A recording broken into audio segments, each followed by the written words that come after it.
November மாதம் 18 2024 புது cabinet அமைச்சரவை வந்து தெரிவு செய்யப்பட்டுச்சு. அதில் சந்தோஷமான செய்தி 21 22 அமைச்சர்மார்கள் இருக்கிறாங்க, இன்க்ளூடிங் த பிரசிடென்ட் ஜனாதிபதி அவர்களோட.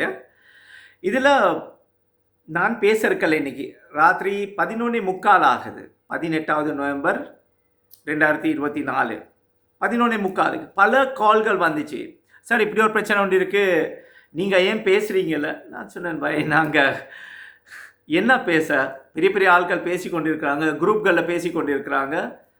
ஒரு முஸ்லீம் ஆகுது, நான் இனவாதம் கதைக்கல, 2 தமிழ் இனத்தில் சேர்ந்த இலங்கை உள்ள தமிழ் இனம் அப்படின்னு சொல்லுவோம்.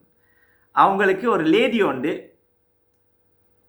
சரோஜாவா யாரோ போல்ராஜா, அங்கே கண்ட்ரோவர்ஷியல் வீடியோ ஒன்று இருந்த அவங்க இப்போ அமைச்சர்.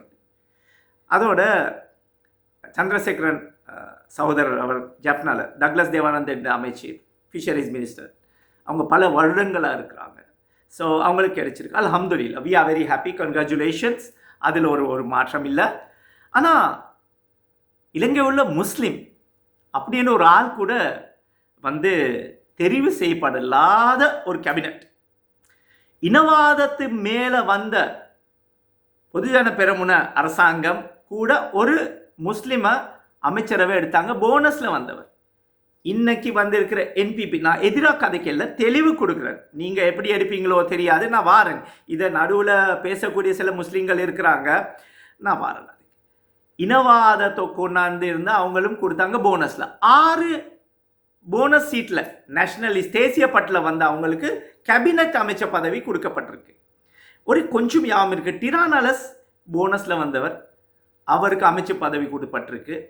இன்னொருத்தர் சும்மா இருந்த பழைய சாகல் ரத்னாக்கெல்லாம் அவங்களுக்கு எல்லாம் ஜனாதிபதி ரணில் விக்ரமசிங்க இருக்கும்பொழுது சீஃப் ஆஃப் ஸ்டாஃப் அவங்களுக்கு கொடுத்துருந்தார், ஜனாதிபதியுடைய ஸ்டாஃப், த சீஃப், அந்த பொசிஷன் கொடுக்கப்ப. அப்போ நான் பின் ஜனாதிபதி, பின் காரியமல்ல பிரதானின்னு சொல்லி பல தடவை நான் பேசியிருக்கிறேன், சரிதானே? இப்போ 6 தேசிய பட்டில் வந்தவங்க அவங்களுக்கு வந்து கேபினட் அமைச்சு பதவி கொடுத்துருக்கு, அல்ஹம்துலில்லாஹ். பிரச்சனை ஒரு முஸ்லீமாவது விலங்க இல்லையான்னு சொல்லி சும்மா யாவும் காட்டுறேன். அப்படி ஒரு டேப்லெட் ஒன்று வருது, மெமரி கூட்டக்கூடிய, யாருக்குன்னு தெரியாது, அந்த யோசனை பண்ணுற குழுவுக்கு நான் சொல்கிறேன், யோசிச்சு பாருங்கள்.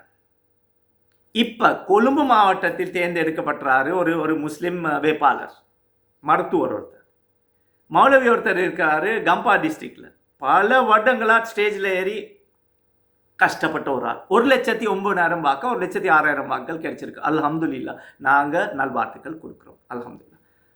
ஒருத்தராவது யாவகம் வரலையா? இன்னமாமா இன்னும் 3 அமைச்சு, 25 அமைச்சர் சொல்லியிருக்காங்க, இன்னும் 3 அமைச்சு கொடுக்கறக்கு கொடுத்துருவாங்க, கொடுப்பாங்க.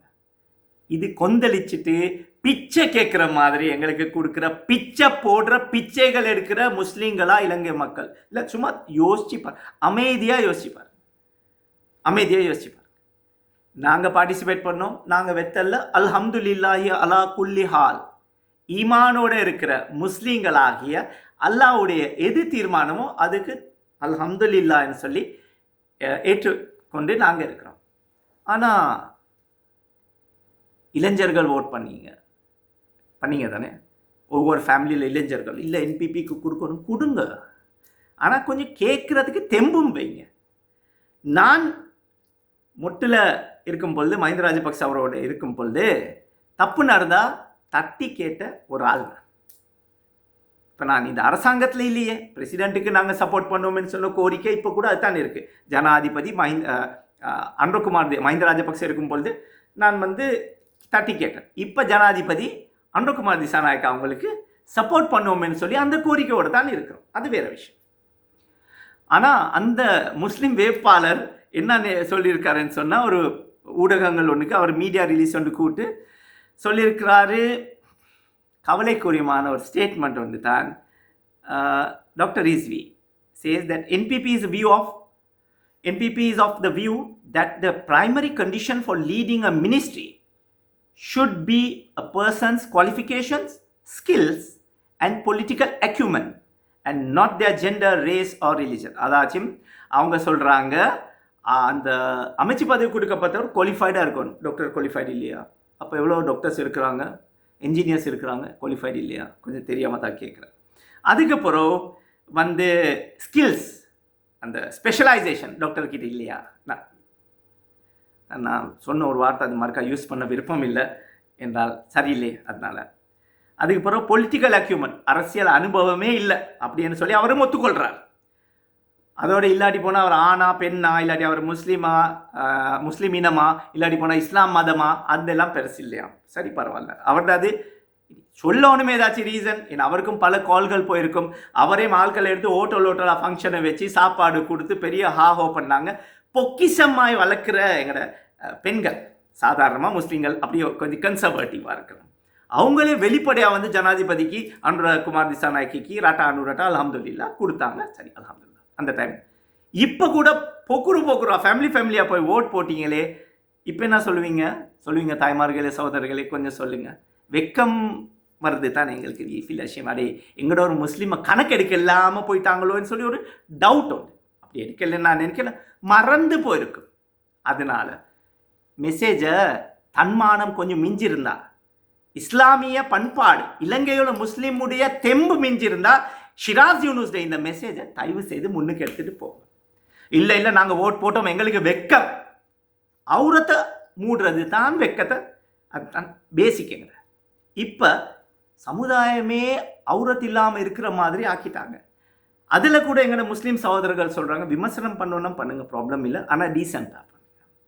கொஞ்சம் யோசிச்சு பாருங்க, பழைய தலைவர்கள் சரி, sir Ashiq Fareed, doctor DP Jaya, ACS Hameed அவர்கள், எம்எஸ் முகமது, எத்தனை பேர், ஜாபீர் காதர், அலீம் ஹாஜியார், இப்படி ரெஸ்பெக்ட். அவங்க பார்லிமெண்ட்டுக்கு வரல, ஆனால் பார்லிமெண்ட்டில் இருந்த முஸ்லீம்கள் சபாநாயகர் கூட ஆகியிருக்கிறாங்க, எம்எஸ் முகமது அவர்கள்.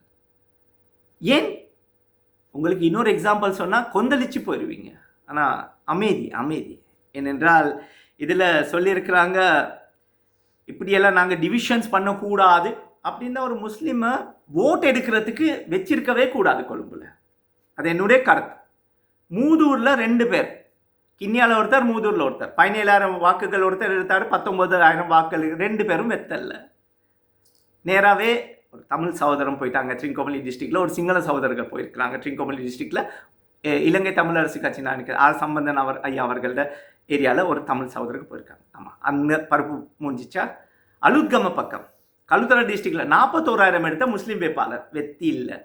கேண்டியில் 2 வேட்பாளர் வச்சிருக்கிறாங்க. சரி, கொழும்புல அவர் குவாலிஃபைடு இல்லைன்னு சொல்லி அவரே சொல்கிறாருன்னா, அந்த மருத்துவர் அரசியல் எக்ஸ்பீரியன்ஸ் பத்தாது அவரே சொல்கிறார். அந்த ஸ்டேட்மெண்ட்டில் நியூஸ் வார்ன்றது வந்திருக்கு. அப்போ கேண்டிலர் தேர்ந்தெடுத்த பார்த்தா 2 சகோதரர்கள், மாஷா அல்லாஹ் அல்ஹம்துலில்லாஹ், எங்களோட வாழ்த்துக்கள் உங்களுக்கு. அவங்களும் குவாலிஃபைடு இல்லையா? இல்லை, தெரியாமல் தான் கேட்குறேன். இப்போ 19 நவம்பர் 19 நவம்பர் அவங்களுக்கு கொடுத்தாங்கன்னா, தகனமே நவம்பர் மாதம் தெதாஸ் விசியாத்திரை 19ஆம் தேதியில் கொடுத்தாங்கன்னா, அது பிச்சை கொந்தளிச்சுட்டு போயிட்டு நாங்கள் கெஞ்சி எடுத்தோம் என்று தான் வரும். அது கொஞ்சம் அழகு இல்லை. எனக்கு படுற மாதிரி தன்மானம் என்று ஒன்று இருக்கு. எங்களோட சமூகத்துடைய தன்மானம். காசு கொடுக்கறதுக்கு மட்டுமா முஸ்லீம்கள் இலங்கை உள்ள? கேம்பெயின் பண்ணுறதுக்கு மட்டுமா முஸ்லீம்கள்? இல்லை நாங்கள் எல்லாம் முஸ்லீம். அப்போ ஏன் தமிழ் சகோதரர்கள் கொடுத்தாரு? சும்மா சொல்கிறேன், நான் கேட்குறேன்.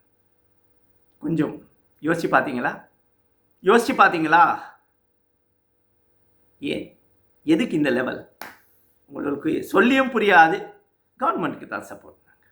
ஆனால் அதான் சொன்னேன், ஷிராஸ் யூனுஸ் இருக்கிற இடத்துல சரிக்கு சரி தப்பு வந்தால் தட்டி கேட்கக்கூடிய தெம்பு ஷிராஸ் யூனுஸுக்கு இருக்குது. அல்ஹம்துலில்லாஹ். அது உங்களுக்கு தேவையில்லை, உங்களுக்கு இருக்குதோ இல்லையோ தெரியாது தெம்பு. அதனால தான். ஸோ இந்த மாதிரி நீங்கள் எல்லாம் யோசிக்கிறீங்கன்னா தப்பு. இன்னொன்று உங்களுக்கு காட்டுறேன், தேசிய கொடி. இந்த தேசிய கொடியில் இந்த கலர் கவர் ஆகிட்டா தேசிய கொடி கம்ப்ளீட் ஆகுமா? ஆகாது. சரி, இப்போ தேசிய கொடி கம்ப்ளீட்டடா? இல்லை. அந்த இனவாதிகள் கொஞ்சம் போய் வேற கொடி பிடிச்சாங்க தானே ஒரு காலத்தில். அங்கே நான் இருக்கல, ஆனால் அது வேறு கட்சிகள், கூட்டணி கட்சிகள் இருந்தேன். ஆனால் அப்பயும் தட்டி கேட்டவன் நான். அது சுட்டி எனக்கு பேசுகிறதுக்கு ரைட்ஸ் இருக்குது. கூட நேரம் எடுக்க மாட்டேனுங்கட. இப்போ இது 2 கலர் போனால் தேசிய கொடி கம்ப்ளீட் ஆகாத மாதிரி முஸ்லீம்கள் இல்லாத கேபினட் இல்லை. பிரதி அமைச்சர் கொடுப்பாரு. அதுக்கு தான் லாய்க்கு நீங்களோ உங்களுக்கு அமைச்சர் பதவிக்கு லாய்க்காத்து இல்லைன்னு சொல்லி நினைச்சாங்களோ தெரியாது. இப்போ 2 அமைச்சர் பதவி இருக்குது இன்னும் கொடுக்குறதுக்கு. 22 தானே, 3 அமைச்சர் பதவி இருக்குது. அதில் 1 கொடுத்துருவாங்க.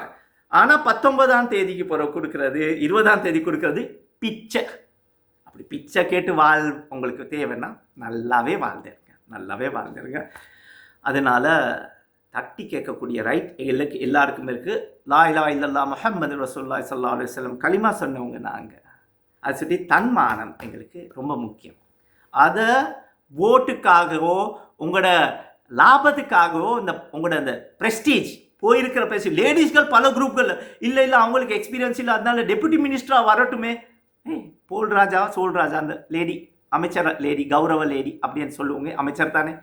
அவங்களுக்கு என்ன இதுக்கு முதல் மினிஸ்டராக இருக்கிறாங்களா? இல்லை தானே. சந்திரசேகர் அவர்கள் மினிஸ்டர், அவர் தான் அரசியல் இருக்கார் சந்திரசேகர்.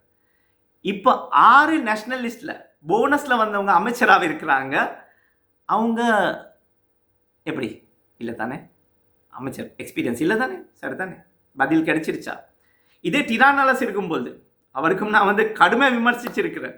போனஸில் பெரிய ஒரு போலீஸ் எல்லாம் கொடுத்துருந்தாங்க. எப்படி பாஸ்போர்ட் ஸ்கேண்டல் யாவும் இருக்கா? பாஸ்போர்ட் அந்த visa scandal, VFS visa scandal அதெல்லாம் பண்ணவங்க. அப்பயும் விமர்சிச்சுட்டு தான் பேசினேன்னா, பயம்ன்றது இல்லை எங்களுக்கு. ஆனால் நீங்களோ பயந்து இருக்கிறீங்களோன்னு சொல்லி ஒரு சந்தேகம். அதுதான் சொல்கிறீங்க. இல்லை நாங்கள் இலங்கைத்தோ இல்லை மறக்கும் அப்படின்னா முஸ்லீம் வேட்பாளர்களை போட்டிருக்கவே கூடாது. நீங்களோ போடவான முஸ்லீம் வேட்பாளர்களை நாங்களே ஓட் பண்ணுறோம்ப்பா என்பிபின்னு சொல்லக்கூடிய தெம்பு இருந்துச்சா? இல்லை தானே. அல்லாஹ் எங்களுக்கு எல்லாம் நேர்வழி காட்டணும். கொஞ்சம் தீவிரமாக இருங்க, முன்னுக்கு போய். இப்போ இந்த இந்த மந்திரிமார்கள் கூட தன்னுடைய ரைட்ஸுக்கு பேசுகிறாங்க இல்லைன்னு சொன்னால், இது கூட சொல்லாமல் ஜனாதிபதி அவர்கள் இப்படி கொடுக்குறீங்க, சமுதாயம் கொந்தளிச்சு போயிருக்கு, அது நீங்கள் பண்ண வேணாம், எங்களுக்கும் எங்கள் சமுதாயத்தையும் கொஞ்சம் பாருங்கன்னு சொல்லி அப்படி கூட பேசுகிறதுக்கு வக்கீலாதவங்கள பார்லிமெண்ட் அனுப்பியிருக்கிறீங்கன்னு சொல்லி மக்கள் சொல்கிறாங்க. நான் என்ன சொல்கிறது? அவங்க சொல்கிற மெசேஜை மட்டும் ஏதாச்சும் வச்சிருங்களே நீங்கள். அது சுட்டி கொஞ்சம் யோசித்து முடிவுகளை எடுங்க. வேறு தேர்தல் வருது, பொம்மைகள் வேணாம், பொம்மைகள் ஆக வேணாம், அவ்வளோதான் சொல்லுவேன். இதுக்கு மேலே உங்களுக்கு தீவிரமாக கதைச்சியும் விளங்காது. எவ்வளோ தீவிரமாக ஸ்பீச்சஸ் கொடுத்தேன், படவே இல்லை, படுங்கன்னு சொல்லி தான் சொல்ல வேண்டியதாக இருக்குது. அல்லாஹ் காப்பாற்றணும். ஐபோன் அஸ்ஸலாமு அலைக்கும், வணக்கம். ரொம்ப வேதனையில் இருக்கிற ஷிராஸ் யூனுஸ் இலங்கையில் முஸ்லீம்களை கணக்கெடுக்காத லெவலுக்கு இப்போ போட்டாங்கன்னா பிச்சையாக இருக்கும்னு தான் சொல்கிறேன். ஜஸாக்கல்லாஹ் ஹைர். அஸ்ஸலாமு அலைக்கும்.